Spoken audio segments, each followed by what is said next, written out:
Hello दोस्तों, नमस्कार। मैं भी एक आप सभी का बहुत बहुत स्वागत करता हूं एक और नए क्लास में। तो आप सब कैसे हैं? उम्मीद करता हूं आप सब अच्छा होंगे और आप सभी की एसएससी जीडी एग्जाम 2026 की तैयारी बहुत ही शानदार तरीके से चली होगी। तो साथियों, जैसा कि एसएससी जीडी 2026 का एग्ज़ाम 9 मार्च से स्टार्ट होने वाले थे, लेकिन अब तो ये लग नहीं रहा है कि 9 मार्च से पेपर स्टार्ट होगा, क्योंकि आज 3 मार्च हो चुका है। एसएससी ने नोटिस के माध्यम से ये बताया था कि इस बार आप लोग अपना स्लॉट बुकिंग नहीं करेंगे, डायरेक्ट हम आपका 10 से 11 दिन पहले जो सिटी इंटीमेशन है उसको आउट कर देंगे। आपका एग्ज़ाम इस सिटी में पड़ा है, लेकिन यहाँ से तो केवल 6 दिन लग रहा है। इसका मतलब कि एग्ज़ाम यहाँ से आपका 9 मार्च को नहीं हो पाएगा, लेकिन आपका पेपर इन्हीं महीने में कभी भी हो सकता है। ये आप याद रखिएगा और पढ़ाई पे बिल्कुल फोकस रहिएगा आप लोग, ठीक है। जो आपका सब्जेक्ट है जीके, हिंदी, मैथ और रीजनिंग पे। तो आज के इस क्लास में हम लोग अति संभावित पूरे पेपर का हल करने वाले हैं, जिसमें आपका जीके रहेगा, हिंदी रहेगा, मैथ रहेगा और रीजनिंग के सवाल रहने वाले हैं। 55 क्वेश्चन इस क्लास में डिस्कस करेंगे। और एक बात बता दें कि आपको पहले ही सवाल से ये पता चल जाएगा कि आज का पेपर आपके लिए कितना महत्वपूर्ण रहने वाले हैं, क्योंकि पहला ही सवाल आपके सीधे शिफ्टों में पूछे जाएंगे। ओके, और आप सभी का टारगेट 35 क्वेश्चन ठीक करने का होगा। जैसा कि एसएससी जीडी का जो परीक्षा होता है वो केवल 1 घंटे का होता है, यानी 60 मिनट में आपका पूरा पेपर समाप्त हो जाता है। तो इससे आप अंदाजा लगा सकते हैं कि 60 मिनट में आपको 20 क्वेश्चन मिलेंगे जीके हल करने के लिए, 20 क्वेश्चन मिलेंगे हिंदी, 20 क्वेश्चन मैथ और 20 क्वेश्चन रीजनिंग। देखिए, सभी स्टूडेंट मैथ में बात करेंगे 20 में से कम 16 सवाल सही करके आ जाएंगे। कई स्टूडेंट है रीजनिंग में 20 में से 20 मार्क आएंगे, क्योंकि भाई एसएससी ये हार्ड लेवल का पेपर नहीं बना सकते हैं, क्योंकि उनको केवल 60 मिनट में आप सभी को ये पूरा सवाल हल करवाना होता है, जिसमें आपका जीके जीएस के 20 क्वेश्चन प्लस इसके अलावा करंट अफेयर के सवाल, हिंदी के 20 सवाल। लेकिन हिंदी में आप आराम से यहाँ से भी आप प्रैक्टिस करेंगे तो 18 से 19 सवाल करके आ जाएंगे अपने रियल परीक्षा में। ये तो इसे आप अंदाजा लगा सकते हैं कि सवालों का लेवल किस तरह से पूछा जाता होगा। यदि आप प्रीवियस ईयर के सवाल लगाए होंगे तब आपको मालूम होगा, लेकिन जीके जीएस में थोड़ा सा डीप में सवाल पूछे जाएंगे। ये क्लियर कट है आपके लिए, क्योंकि इस टाइम आप देख रहे हैं एसएससी जो भी एग्जाम करवा रही है जीके पे वो सबसे अधिक फोकस कर रहे हैं भाई, क्योंकि जीके में थोड़ा सा डीप में जा रहे हैं। तो इसलिए आज की इस क्लास में आप ट्राई करेगा, जो सबसे पहले हम लोग जीके में 20 सवाल को हल करेंगे। कम से कम आप 16 से 17 सवाल सही करने का प्रयास करिएगा। हिंदी में 20 में से कम 14 से 15 सवाल इस क्लास में टारगेट बनाइएगा, ठीक है। और रीजनिंग और मैथ में कम से कम आप 8 से 9 सवाल सही करेगा। यदि आप इतना स्कोर इस क्लास में करते हैं तो आप समझिए कि अपने पेपर में full out of full score करके आएंगे। ओके, तो ये मॉडल पेपर होने वाला 2026 एग्जाम के लिए वेरी वेरी इंपॉर्टेंट क्वेश्चन इस क्लास के सारे रहने वाले हैं। ओके, तो चलिए क्लास को शुरू करते हैं। लास्ट में आप लोग अपना स्कोर जरूर करेगा। याद रखिएगा 1/4 का माइनस मार्किंग, इसको भी आप ध्यान रखिएगा अच्छी तरीके से। ओके, 4 क्वेश्चन गलत करेंगे तो 1 नंबर आपका सीधे सीधे माइनस मार्किंग होगा। ओके, तो चलिए क्लास को शुरू करते हैं। पहला प्रश्न आपकी स्क्रीन पर, इसका उत्तर दीजिए। भारतीय संविधान के निम्नलिखित में से किस अनुच्छेद में राज्यों में विधान परिषदों के सृजन का उल्लेख है? भारतीय संविधान के किस अनुच्छेद में राज्यों में विधान परिषदों के सृजन का उल्लेख किया गया है? तो अनुच्छेद 169 में किया गया है। ऑप्शन इस सवाल का बिल्कुल परफेक्ट आंसर हो जाएंगे। नेक्स्ट अगला सवाल कॉल करिएगा, क्वेश्चन नंबर 2 को। भारत की पहली पंचवर्षीय योजना किस पर आधारित थी? भारत की पहली पंचवर्षीय योजना पंडित जवाहरलाल नेहरू ने शुरू किया था, जो कि 1951 से लेकर 1956 तक चली थी। ये किस पर आधारित थी? तो ये हैरोल्ड डोमर मॉडल पर आधारित थी। डी ऑप्शन बिल्कुल परफेक्ट आंसर हो जाएंगे। नेक्स्ट अगला सवाल कॉल करिए, क्वेश्चन नंबर 3 को। भारत के निम्नलिखित में से किस राज्य में फ्लेमिंगो त्यौहार आयोजित किया जाता है? भारत के किस राज्य में फ्लेमिंगो त्यौहार आयोजित किया जाता है? तो ये आंध्र प्रदेश में किया जाता है। सी ऑप्शन बिल्कुल राइट आंसर हो जाएंगे। नेक्स्ट अगला सवाल कॉल करिएगा, क्वेश्चन नंबर 4 को। डैश विधवा पुनर्विवाह संघ 1861 के संस्थापक कौन है? बताएंगे आप सभी। विधवा पुनर्विवाह संघ यानी 1861 के संस्थापक कौन थे? उनका नाम क्या था? महादेव गोविंद रानाडे थे। डी ऑप्शन बिल्कुल परफेक्ट आंसर हो जाएंगे। नेक्स्ट अगला सवाल कॉल करेंगे आप लोग, क्वेश्चन नंबर 5 को। शुंग द्वारा उपयोग की जाने वाली लिपि ब्राह्मी का एक प्रकार थी और इसका उपयोग कौन से भाषा लिखने के लिए किया जाता था? बताएंगे आप सभी। शुंग द्वारा उपयोग की जाने वाली लिपि ब्राह्मी का एक प्रकार थी और इसका उपयोग कौन सा भाषा लिखने के लिए किया जाता था? तो संस्कृत भाषा लिखने के लिए किया जाता था। ऑप्शन है इस सवाल का बिल्कुल परफेक्ट आंसर हो जाएंगे। नेक्स्ट अगला सवाल को हल करेंगे आप लोग क्वेश्चन नंबर 6 को। भरतनाट्यम नृत्य में शरीर की चाल की तकनीक और व्याकरण के अध्ययन के लिए पाठ्य सामग्री का मुख्य स्रोत निम्नलिखित में से कौन सा है? इतना डीप सवाल जाएंगे, याद रखेंगे। ओके, भरतनाट्यम नृत्य में शरीर की चाल की तकनीक और व्याकरण के अध्ययन के लिए पाठ्य सामग्री का मुख्य स्रोत इनमें से कौन सा है? अभिनय दर्पण है, इसको आप ध्यान रखिएगा। बी ऑप्शन बिल्कुल परफेक्ट आंसर है। नेक्स्ट अगला सवाल कॉल करिएगा क्वेश्चन नंबर 7 को। फसल कटाई उत्सव लोहड़ी निम्नलिखित में से किस महीने मनाया जाता है? तो साथियों जो फसल कटाई उत्सव लोहड़ी किस महीने मनाया जाता है? तो ये जनवरी के महीने मनाया जाता है। डी ऑप्शन बिल्कुल राइट आंसर हो जाएंगे। अगला सवाल कॉल करेंगे आप लोग क्वेश्चन नंबर 8 का राइट आंसर क्या बनेगा? डैश वर्ष 1980 में ऑल इंग्लैंड बैडमिंटन चैंपियनशिप जीतने वाले पहले भारतीय कौन थे? तो साथियों वर्ष 1980 में ऑल इंग्लैंड बैडमिंटन चैंपियनशिप जीतने वाले पहले भारतीय में से कौन है? तो प्रकाश पादुकोण थे। सी ऑप्शन बिल्कुल राइट आंसर हो जाएंगे। अगला सवाल, और आगे बढ़ने से पहले आप सभी को ये सिलेक्शन वाले प्रश्न को पढ़ लेना है एक बार मेरे दोस्त। जीके जीएस आपको पूरा कंप्लीट देंगे मेरे दोस्त। इसके अलावा स्टैटिक जीके पूरा 2350 क्वेश्चन प्रोवाइड करेंगे। इंग्लिश प्लस हिंदी की क्वेश्चन प्रोवाइड करेंगे मेरे दोस्त। करंट अफेयर पूरे 1 साल के विद डिटेल सोल्यूशन के साथ प्रोवाइड करेंगे। रीजनिंग कंप्लीट मिलेगा आपको, मैथ्स पूरा कंप्लीट मिलेगा। बस आपको इतना करना है मेरे दोस्त। इसके अलावा आप सभी को ब्रह्मास्त्र 500 का टेस्ट देंगे। उस टेस्ट को आपको खुद से सॉल्व करना पड़ेगा एसएससी के नए पैटर्न में जो इस टाइम एसएससी सॉल्व पूछ रही है। मिलेगा आपको कैसे? नीचे आपको ये नंबर दिखाई दे रहा होगा, इस पे आप सभी को मैसेज करना है। व्हाट्सएप मैसेज जैसे ही करेंगे टीम आपसे कांटेक्ट करेगी, तुरंत आपको भाई 1 मिनट के अंदर प्रोवाइड करेगी, आगे का प्रोसेस बता देगी। ओके, तो जल्दी करिए भाई। लेकिन आप सभी को इसके लिए 50 रुपीज़ पे करना पड़ेगा, इसको भी आप ध्यान रखिएगा। मात्र 50 रुपीज़ में ये सारा क्वालिटी क्वेश्चन आपको मिलेगा भाई, आपके पास होगा मात्र 1 मिनट में। तो इस नंबर मैसेज करके ये सारा क्वेश्चन आप अपने पास मंगाइए और उसे अच्छे से रिविजन करिए और एसएससी एग्जाम को अच्छे से इस बार फोड़िए मेरे दोस्त।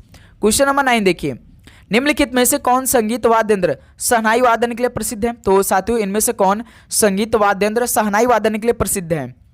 तो अली अहमद हुसैन जो कि शहनाई वादन के लिए प्रसिद्ध है। बी ऑप्शन बिल्कुल परफेक्ट आंसर हो जाएंगे। नेक्स्ट अगला सवाल कॉल करिएगा क्वेश्चन नंबर 10 को। वर्ष 1964 में भारतीय औद्योगिक विकास बैंक की स्थापना निम्नलिखित में से किस उद्देश्य की दिशा में एक महत्वपूर्ण कदम था? बताइए। वर्ष 1964 में भारतीय औद्योगिक विकास बैंक की स्थापना किस उद्देश्य की दिशा में एक महत्वपूर्ण कदम था? तो ये भारी उद्योग को बढ़ावा देना था। डी ऑप्शन बिल्कुल परफेक्ट आंसर हो जाएंगे। अगला सवाल कॉल करेंगे आप लोग क्वेश्चन नंबर 11 को। राज्यसभा का सदस्य बनने के लिए न्यूनतम आयु कितनी होती है? राज्यसभा का सदस्य बनने के लिए न्यूनतम आयु कितनी होती है? तो 30 साल होती है। डी ऑप्शन परफेक्ट आंसर हो जाएंगे। लेकिन लोकसभा में यदि आपको बनना है तो आपको केवल 25 साल की चाहिए उम्र आपकी मिनिमम। ओके, नेक्स्ट अगला सवाल कॉल करिए क्वेश्चन नंबर 12 को।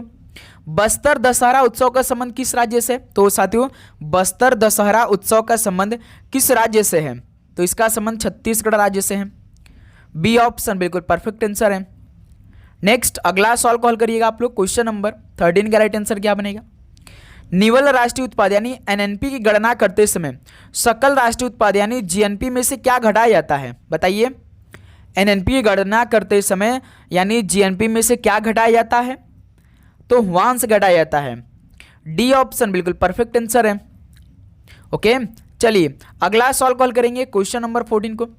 निम्नलिखित में से किस पंचवर्षीय योजना का उद्देश्य आत्मनिर्भर एवं स्व उत्पादक अर्थव्यवस्था की स्थापना है? तो साथियों किस पंचवर्षीय योजना का उद्देश्य आत्मनिर्भर एवं स्व उत्पादक अर्थव्यवस्था की स्थापना है?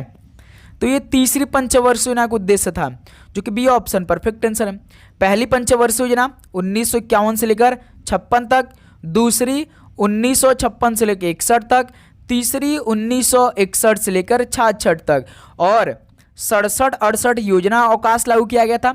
1966 में हरित क्रांति आई थी, तो आपका इसी समय आपका भारत पाकिस्तान युद्ध भी हुआ था।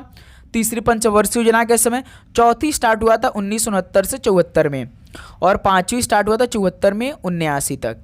ठीक है, इसको भी आप याद रखिएगा। चलिए क्वेश्चन नंबर 15 को हल करेंगे आप सभी। निम्नलिखित में से किस वर्ष नाबार्ड ने मीराडा को एक्शन रिसर्च प्रोजेक्ट के लिए मंजूरी दी थी? किस वर्ष नाबार्ड ने मीराडा को एक्शन रिसर्च प्रोजेक्ट के लिए मंजूरी दी थी? तो 1987 में दी थी। सी ऑप्शन बिल्कुल राइट आंसर है। अगला सवाल कॉल करेंगे आप लोग क्वेश्चन नंबर 16 को। निम्नलिखित में से कौन कुडियाट्टम के पुनर्जागरण दिग्गजों में से एक थे? इनमें से कौन कुडियाट्टम में के पुनर्जागरण दिग्गजों में से एक था? उनका नाम क्या है भाई?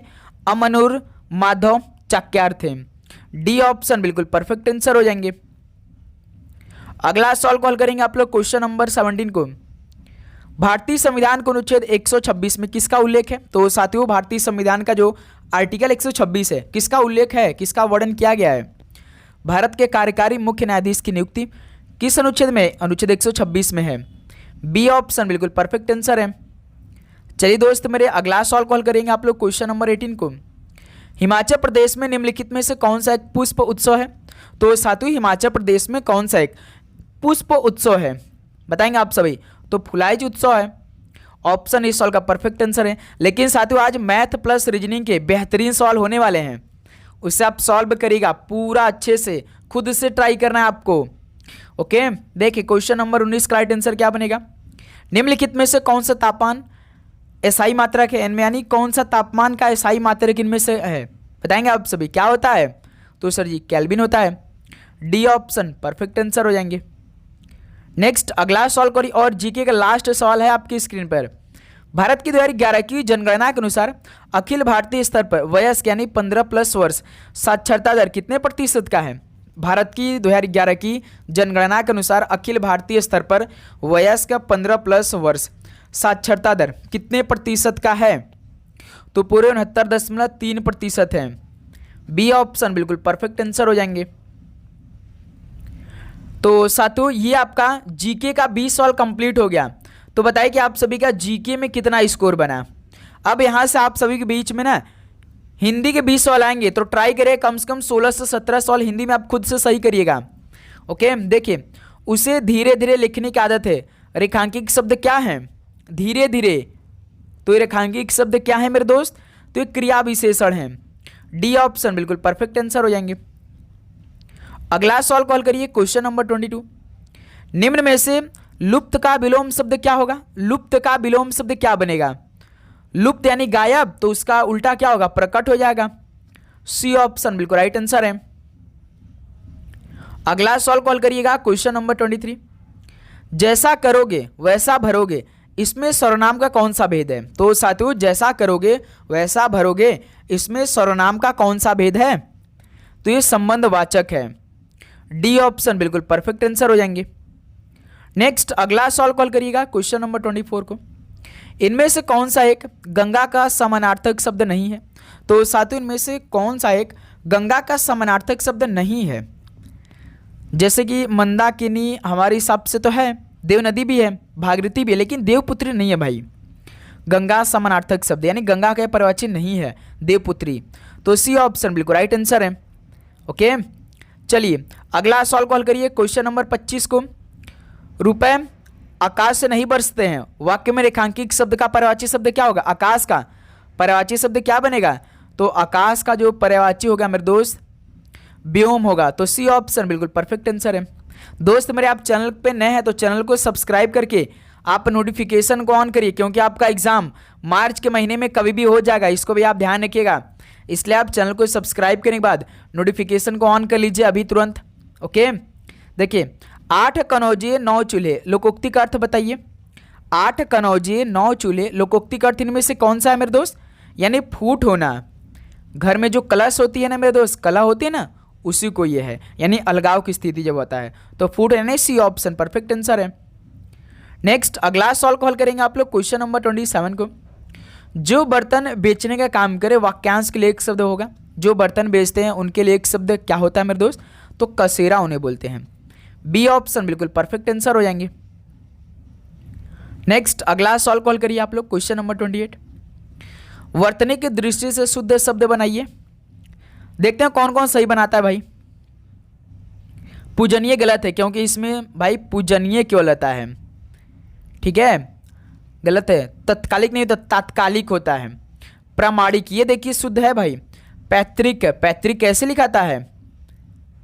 ऐसे पैतृक लिखाता है, ये गलत है मेरे दोस्त। तो ये देखिए आपका ठीक है सी ऑप्शन, प्रमाणिक शुद्ध शब्द यही है। तो सी ऑप्शन इस सवाल का बिल्कुल परफेक्ट आंसर हो जाएंगे। ओके, चलिए नेक्स्ट अगला सवाल को हल करिए। तो क्वेश्चन नंबर 29 को, निम्न में अनेकार्थी शब्द कौन सा है? अनेकार्थी शब्द इनमें से कौन सा है? तो गुरु एक अनेकार्थी शब्द है। डी ऑप्शन बिल्कुल राइट आंसर हो जाएंगे। नेक्स्ट अगला सवाल को हल करिए मेरे दोस्त, क्वेश्चन नंबर 30 को, चुल्लू चुल्लू साधना, चुल्लू चुल्लू साधना मुहावरे का अर्थ का चयन कीजिए। चुल्लू चुल्लू साधना मुहावरे का अर्थ का चयन क्या होगा बताइए?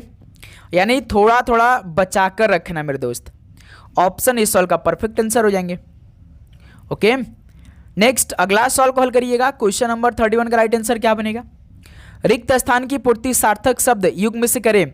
जीवन में हमेशा लगा ही रहता है। जीवन में हमेशा क्या लगा रहता है? मेला। गलत है। राग विराम हो सकता है, उबड़ खाबड़ तो नहीं होगा, अनाप शनाप तो होगा नहीं। और भाई देखिए जब आप पेपर में अपने बैठेगा तो बिल्कुल रिलैक्स होकर बैठिएगा, जैसे कि सवाल को पढ़िएगा उसके बाद ऑप्शन को पढ़िएगा। अब कई सारे ऐसे सवाल आपको मिलेंगे, आप सवाल पढ़कर उत्तर देंगे। जैसे ये देखिए, क्या जीवन हमेशा मेला, आप बिल्कुल अपने थिंक से सोचिए, अपना माइंड लगाइए, क्या मेला होगा कि उबड़ खाबड़ अनाप शनाप? तो राग विराम होगा, यानी जीवन में हमेशा राग विराम लगा ही रहता है। इस सवाल का बी ऑप्शन आपका परफेक्ट आंसर बनेगा। ओके, नेक्स्ट अगला सवाल कॉल करिए। क्वेश्चन नंबर 32, बिरल का विलोम बनाइए, क्या होगा? बिरल का विलोम क्या बनेगा? तो बिरल का विलोम होगा सघन। बी ऑप्शन इस सवाल का बिल्कुल राइट आंसर है। नेक्स्ट अगला सवाल कॉल करेंगे आप लोग, क्वेश्चन नंबर 33, कूड़े पर धूल डालना, इस मुहावरे का रेखांकित अंश अशुद्ध है, सही भाग का चयन करिए। कूड़े पर भाई पानी डालना, बताएंगे आप सभी, सोचते रहिए। कूड़े पर गुलाब डालना, कूड़े पर मिट्टी डालना, कूड़े पर खाना डालना। तो दोस्त मेरे कूड़े पर गुलाब डालना इस मुहावरे का रेखांकित अशुद्ध है, तो सही भाग का चयन है भाई गुलाब डालना, कूड़े पर गुलाब डालना। ओके, तो बी ऑप्शन इस सवाल का बिल्कुल परफेक्ट आंसर बनेगा, ध्यान रखिएगा।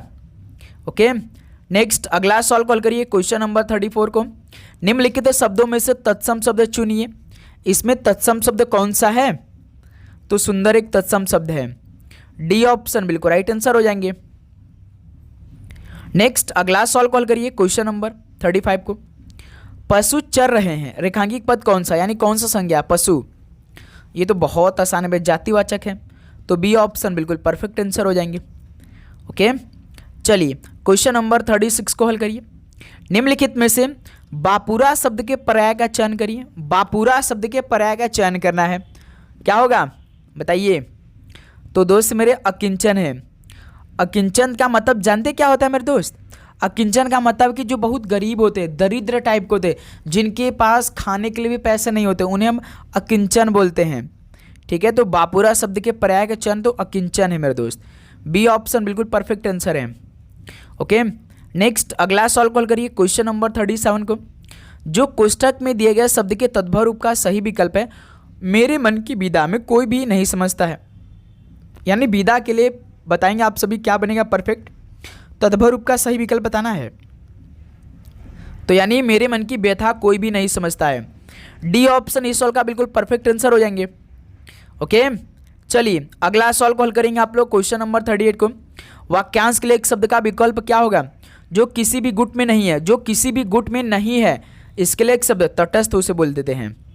डी ऑप्शन बिल्कुल राइट आंसर है।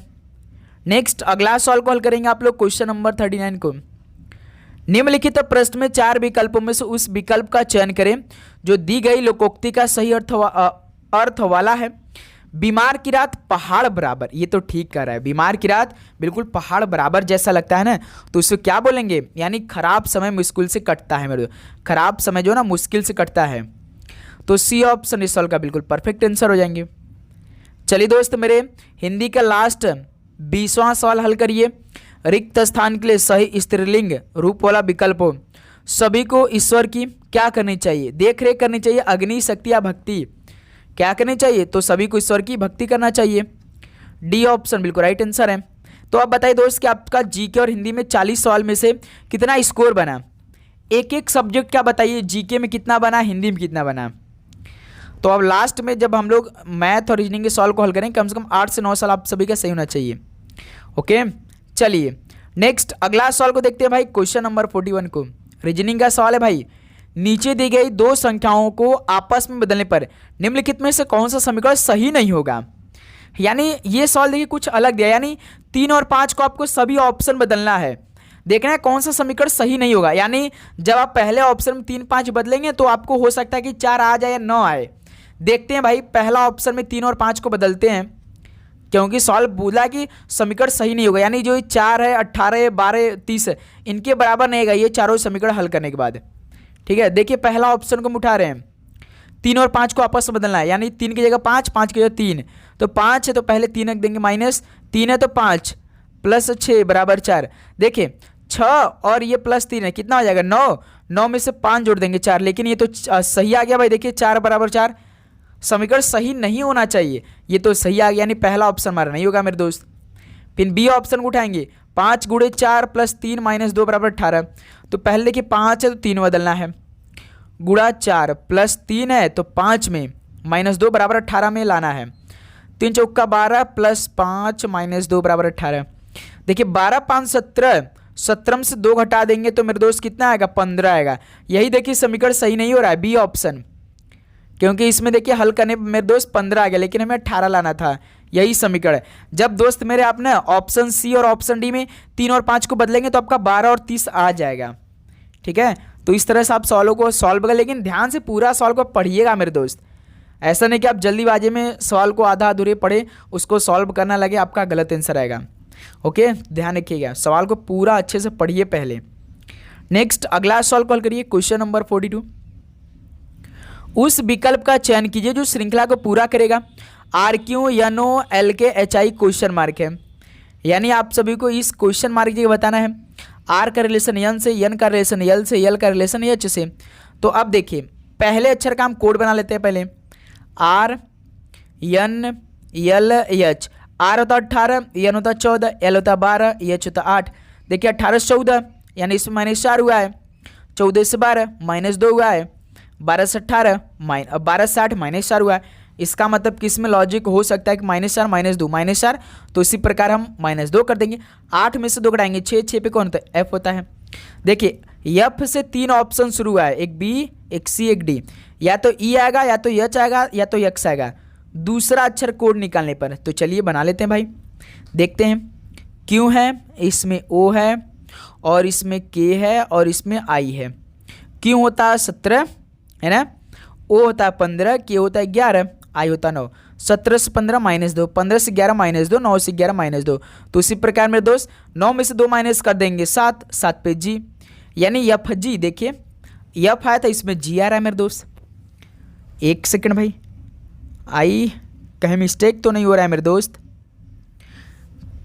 एक सेकंड भाई देख लेते हैं। जैसे देखिए क्यू ओ, ठीक, क्यू ओ, फिर इसका के है और आई है ना, के आई है। तो क्यू होता है 17, ओ होता है 15, के होता है 11, आई होता है 9। ठीक है मेरे दोस्त, आई होता है 9, फिर इसका 9 में से 2 हटाएंगे तो आपका क्या बनेगा 7, 7 पे जी आता है मेरे दोस्त। एफ जी आना चाहिए भाई, एफ जी आना चाहिए इसमें, एफ एच एक्स दे दिया है मेरे दोस्त। तो बस आप लॉजिक सीखिएगा भाई। इसमें देखिए -2 लगा था और पहले अक्षर वाले -4 -2 -4 -2 का लॉजिक था। आप बस तरीका सीखिए मेरे दोस्त, इसमें एफ जी आंसर आएगा भाई। टाइपिंग मिस्टेक हुआ होगा, लॉजिक आपका सेम है, ठीक है, ध्यान रखिएगा। चलिए नेक्स्ट अगला सवाल को देखते हैं, क्वेश्चन नंबर 43 का राइट आंसर क्या बनेगा। निम्नलिखित विकल्पों में से दी गई श्रृंखला से लुप्त संख्या का चयन कीजिए।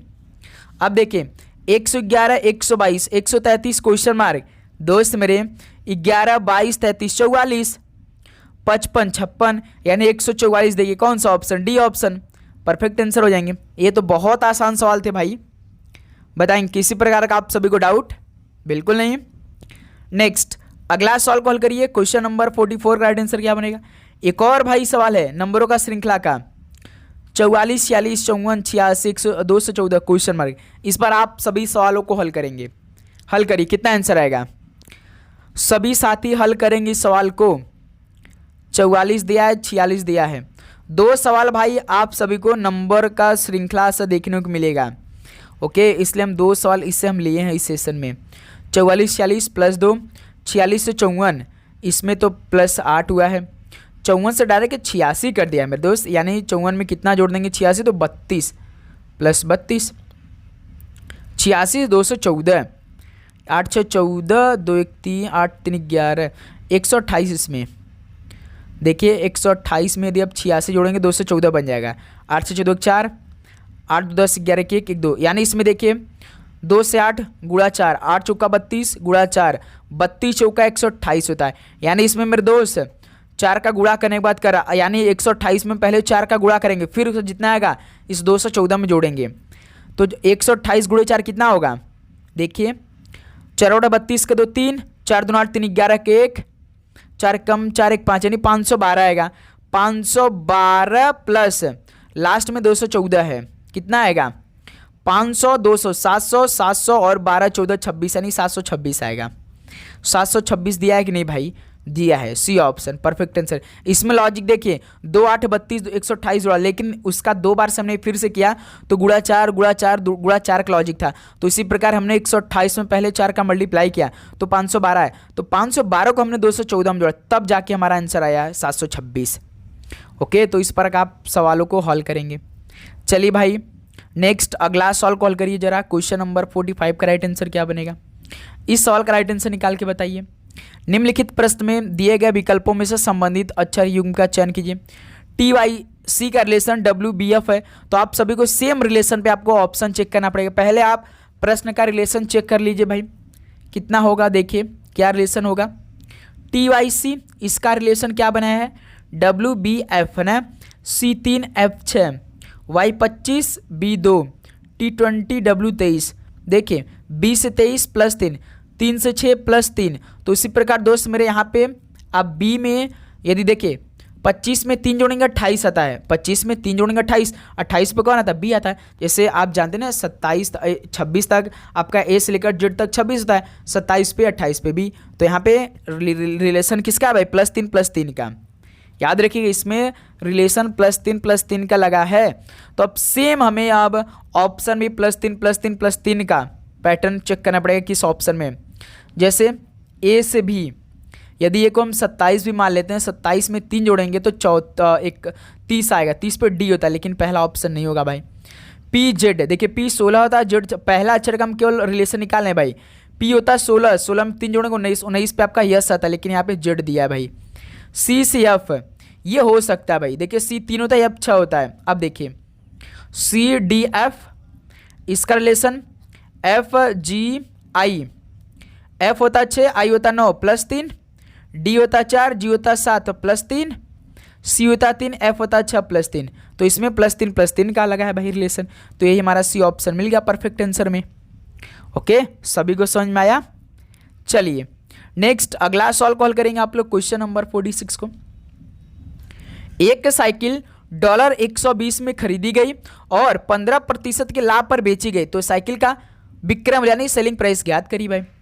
सेलिंग प्राइस आपको बताना है, 120 में खरीदी गई और 15% के लाभ पे, यानी 100 से 15% के लाभ यानी 115 हो गया, बटे में 100 मल्टीप्लाइड बाई कुछ नहीं भाई, आपका आंसर आ जाएगा। कितना होगा उसके बाद 2 25 10, 2 6 12, 5 दूना 10, 5 दूना 10, 1 5 23 पंजे, 23 छक्का कितना होता है, 36 18 के 1, 6 दूनी 12 13, 138, $138 होगा उसका सेलिंग प्राइस, तो बी ऑप्शन परफेक्ट आंसर हो जाएगा। एक साइकिल $120 में खरीदी गई और 15% के लाभ पर बेची गई, तो क्या करें 120 गुणे 15% के लाभ पर बेची, यानी 100 से 15% यानी 115 हो जाएगा, बटे में 100 कर दिया, आपका विक्रय मूल्य निकल आएगा, यानी सेलिंग प्राइस आपका निकल आएगा, जो कि 138 आ गया मेरे दोस्त। बी ऑप्शन राइट आंसर हो जाएंगे। अगला सॉल्व कॉल करेंगे आप लोग क्वेश्चन नंबर 47 को। 810 भागे 5 माइनस 25 गुणे 13 प्लस 2 गुणे 12 का मान कितना होगा, हल करेंगे आप सभी मेरे दोस्त। देखिए पहले 5 का भाग हम लोग 810 में करा लेते हैं, यही है ना भाई, तो कितना आएगा 5 1 5, 8 में से 5 गड़ा 3, 31 5 36, 1 0, 5 दूना 10 यानी 162, 162 पंजे आपका 810 होगा, माइनस 25 गुणे 13 कितना होगा? 13 पच्चे 65 का 5 6, 13 पच्चे 65 का 5 6, 13 दूना 26 6 32, 325 प्लस 12 गुणे 2 24।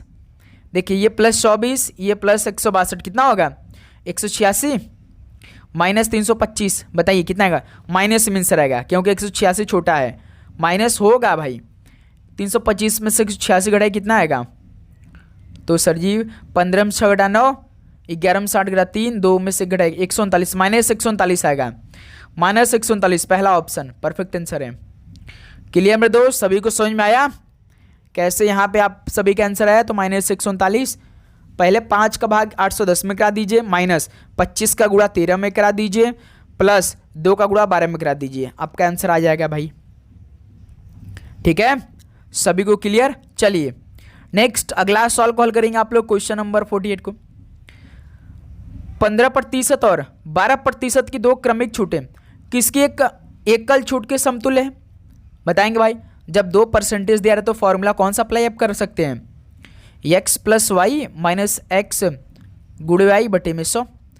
तो x प्लस वाई यहाँ से 15/12, इसको जोड़ेंगे तो डायरेक्ट हम 27 लिख लेते हैं भाई, है ना। इसको हम डायरेक्ट 27 लिखते हैं। x प्लस वाई यानी 12 और 15 को जोड़ा तो 27 लिखा, माइनस और यहाँ से 12 गुणे 15 कर देंगे। देखिए x इंटू वाई करेंगे यानी हम 12 और 15 का मल्टीप्लाई करेंगे, कितना आएगा? 15 दहा में 150, 15 दहा 30, 180 बटे में 100। ये 0 0 कैंसिल, 10 का भाग 8 में देंगे तो 1.8, यानी 27 में से 1.8 घटाई कितना आएगा? 26। 25.2 आपका 2 आ जाएगा, 25.2%। हमेशा याद रखिएगा ये पूरा पेयर अलग सॉल्व होगा, ये पूरा पेयर अलग सॉल्व होगा, लास्ट में माइनस करेंगे। जैसे देखिए x प्लस वाई यानी 15 और 12 को हमने जोड़ के 27 यहाँ पे लिखा, फिर x इंटू वाई यानी 15 और गुणे 12 किया तो 180, 180 बटे 100 का भाग कराया तो 1/8 आया। ठीक है, तो 27 में जाकर फिर 1/8 को हटाया तब जाकर 25.2% आया है। ओके, कंफ्यूजन क्रिएट नहीं करना है अपने आप को। ठीक है, चलिए दोस्त मेरे नेक्स्ट अगला सवाल को जरा हल करिए आप लोग। Question number 49। यदि 5 सेब और 8 आम का क्रय मूल्य 9 सेब और 4 आम के मूल्य के बराबर है तो 1 आम के मूल्य और 1 सेब के मूल्य का अनुपात कितना होगा? तो सर जी 5 सेब यानी 5x कर लेते हैं, प्लस 8 आम है यानी 8y कर लेते हैं, बराबर, क्योंकि भाई बराबर है, 9 सेब यानी 9x के रूप में देते हैं, प्लस 4 आम के बराबर यानी 4y के बराबर। तो 1 आम के मूल्य और 1 सेब के मूल्य, तो 5x 9x कितना हो जाएगा? 4x हो जाएगा, माइनस आएगा भाई, इधर उधर आपस में बदलेंगे ना तो कितना होगा? माइनस होगा। 9x में से 5x घटा देंगे तो 4x। अब बराबर यहाँ से 8y में से 4y घटाएंगे तो 4y बचेगा। अब देखिए यहाँ से 4 4 कैंसिल हो गया, यानी 1x बराबर 1y हो जाएगा, यानी x अपन में y बराबर 1/1 में, यानी रेशियो कितना आएगा? 1/1 आएगा। तो डी ऑप्शन परफेक्ट आंसर हो जाएंगे। ये रेशियो में बदलेंगे तो भाई 1:1 ही आएगा ना, तो इस तरह से डी ऑप्शन परफेक्ट आंसर हो जाएंगे। बताएंगे दोस्त मेरे, किसी भी सवाल पे आपको डाउट हो तो कमेंट सेक्शन में जरूर पूछेगा, डाउट अगर आप कतई नहीं लेके चलेंगे। ठीक है, ध्यान रखिएगा, कुछ भी हो जाए आप पूछ लिए, क्योंकि हर एक सवाल का हम कमेंट आपका चेक करते हैं। देखिए क्वेश्चन नंबर 50। यदि 4p बराबर 5q और 3q बराबर 4r है तो p ratio q ratio r का मान कितना होगा? बहुत आसान सवाल है ये, बताइए। दोनों पेयर को हल करिए पहले।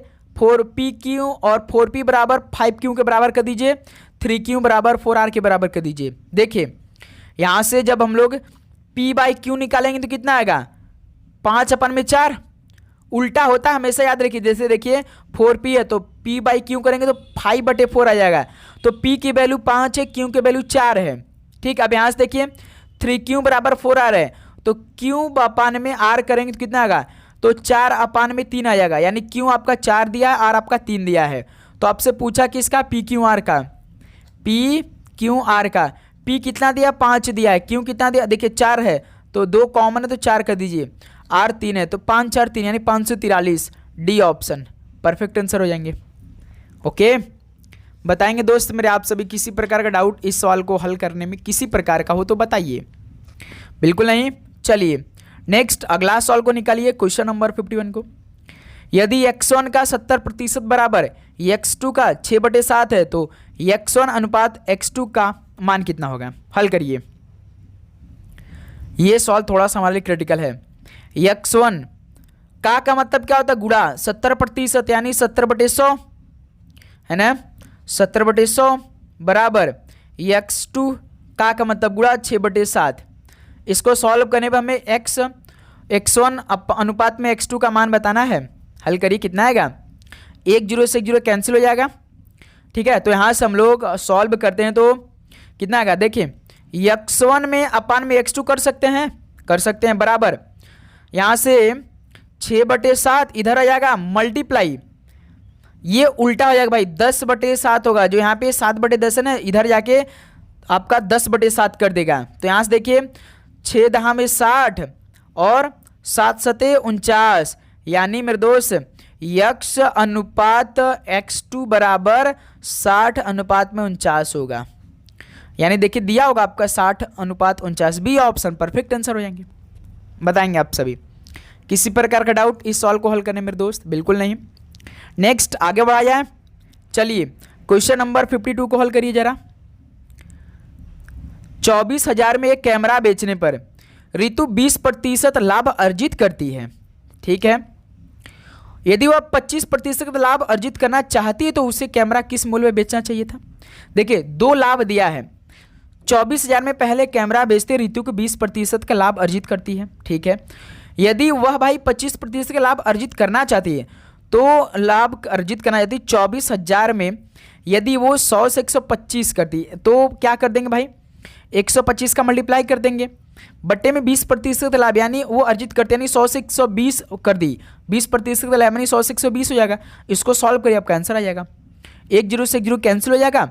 12 का भाग 24 से हम देंगे तो कितना होगा? 12 दूना 24, 200 बार में 200 मल्टीप्लाई बाय 125, 125 दूनी आपका 25, 250 यानी 25,000 आएगा भाई। तो कितना होगा? 25,000 टोटल। तो दोस्त मेरे, यदि वह 25% लाभ अर्जित करना चाहती तो उसे कैमरा किस मूल्य पे बेचना चाहिए था? 25,000 में बेचना चाहिए था, ठीक है दोस्त मेरे। सभी को समझ में आया? नेक्स्ट अगला सवाल को जरा हल करिए आप लोग। क्वेश्चन नंबर 53 का राइट आंसर क्या निकल के आएगा? एक लड़की की तस्वीर को इशारा करते हुए रमन ने कहा, वह मेरी माँ के पति की बहन है। उस लड़की का रमन से क्या संबंध है? बताइए। एक लड़की की तस्वीर की इशारा करते हुए रमन ने कहा वह मेरी माँ के पति यानी हम अपनी बहन की तो बारे में बात कर रहा है भाई। देखिए ये रमन है, उसकी माँ है, और इस माँ के पति यानी ये दोनों आपस में क्या है? पति पत्नी। यानी मेरी माँ कौन हो जाएगी? मेरी मम्मी की बात कर रहा है, मेरे पिताजी की बात कर रहा है। पति की बहन है मेरे दोस्त, यानी उस लड़की का रमन से क्या होगा? यानी वो पिता की बहन होगी भाई, पिता की बहन होगी। बी ऑप्शन परफेक्ट आंसर होगा। एक बार फिर से सवाल को समझेंगे। एक लड़की की तस्वीर की ओर इशारा करते रमन ने कहा, वह मेरी माँ के पति यानी मेरी माँ के पति यानी मेरी मम्मी के जो पति हैं उनकी बहन है, यानी हमारी फुआ लगेंगे एक तरह के भाई। हमारे पापा के जो बहन होते हैं हम क्या बोलते हैं? फुआ बोलते हैं ना। तो देखिए फुआ नहीं दी, इसमें डायरेक्ट दिया पिता की बहन। तो उस लड़की का रमन से क्या समझ? पिता की बहन है भाई। तो बी ऑप्शन इस सवाल का परफेक्ट आंसर है। ओके, सभी क्लियर?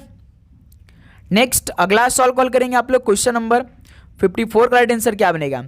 इस सवाल का जरा राइट आंसर निकालिए। 7 मित्र है भाई, P Q R S T और भी एक पंक्ति में उत्तर की ओर मुख करके बैठे हैं, ठीक। एक पंक्ति ऐसे है भाई, 7 लोग को बैठा ना इस पंक्ति में, 1 2 3 4 5 6 7। तो अब देखिए एक एक लाइन को हम पढ़ेंगे, एक एक लाइन को कंप्लीट करेंगे ध्यान से। यस जो है ना वो आर के ठीक दाईं ओर बैठा है, टी और पी यू के पड़ोसी हैं, पी दाईं छोर पे बैठा है, पी दाईं छोर पे बैठा है। यानी हम देखिए भाई इस तरह के सवाल में आप उस अक्षर को पकड़िए भाई कि जहां से कि लगे कि हाँ उसके अगल बगल कोई बैठेगा नहीं, उसके राइट साइड में कोई नहीं बैठा है ना उसके लेफ्ट साइड में। यदि हम पी दाईं छोर में, यदि दोस्त मेरे पी को यहाँ बैठा देंगे तो सबसे दाईं छोर पे यही बैठ जाएगा भाई, है ना। क्लियर? अब देखिए फिर देखिए तो टी और पी यू के पड़ोसी हैं, टी और पी यू के पड़ोसी यानी यू बीच में आएगा तभी तो दोस्त मेरे टी और पी यू के पड़ोसी होंगे। देखिए सवाल देखिए दूसरे का लाइन में टी और पी जो है यू के पड़ोसी हैं। देखिए पी तो ऑलरेडी यहाँ बैठा है, यू अगर बीच में रहेगा तभी तो यू के पड़ोसी दोनों होंगे, टी और पी बगल बगल में रहेंगे तब ना। ये भी लाइन आपका पूरा हो गया। फिर देखिए नेक्स्ट लाइन क्या दिया है, क्यों जो है ना वो आर के ठीक बाएं ओर बैठा है और बाएं छोर से दूसरे स्थान पे है। लेकिन दोस्त मेरे हम इतना क्यों हल करें, सवाल देखिए क्या पूछा है, टी के ठीक दाएं ओर कौन बैठा है, टी के ठीक दाएं ओर यू बैठा है, तो ऑप्शन लगाइए आगे बढ़ जाइए ना भाई।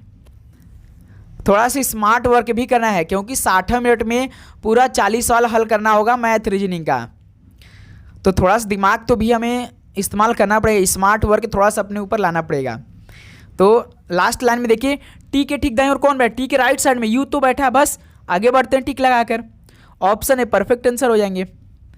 ओके चलिए भाई लास्ट सवाल आज के सेशन का आप सभी के स्क्रीन पर। एक निश्चित कूट भाषा में फियर को JJEW लिखा जाता है, उसी कूट भाषा में फ्लैट को कैसे लिखा जाएगा, सॉल्व करिए। FEAR इसका रिलेशन क्या बना है, JJEW,